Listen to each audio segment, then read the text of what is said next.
ভাত চাপাও, আমি চট করে বাজার থেকে ঘুরে আসছি, বুঝলে? এই শোনো, বলি বাজার থেকে ভালো দেখে একটা কাঁচা কুমড়ো নেবে। হ্যাঁ, আর দেখো না, দেখো ও ভেটকি মাছ যদি পাও। উফ, আর জ্বালিও না তো, দেখি উৎকট গরম, তার উপর মাসের শেষ, প্রাণ ওষ্ঠাগত একেবারে। তোমার এই মাসের শেষের গল্প আর আমায় শুনিও না, শুনে শুনে কান পচে গেছে। সাবধানে গিন্নি, পুকুরে জল আনতে যাচ্ছ, অত রাগ দেখিও না। রাগ দেখাতে হলে বাজার করে আমি ফিরছি, তখন বেজার মুখে যা বলবে সব শুনবো। এই যাও যাও যাও যাও, আমাকে আর দৌড়ে দেখাতে হবে না, তুমি বাজার যাও।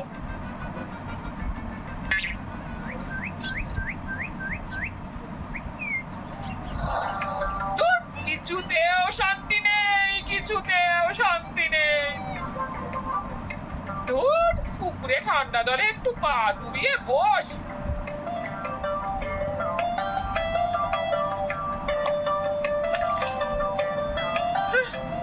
তোমার কি ভাগ্য গোপাল গিন্নি, তোমার উনিকে সবাই কত মান্নি করে।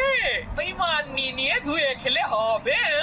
ওই রকম দেখতে লাগে, নামেই তাল পুকুর, এদিকে ঘটি ডোবে না। হ্যাঁ, কি রে বাবা, কি নিন্দুক!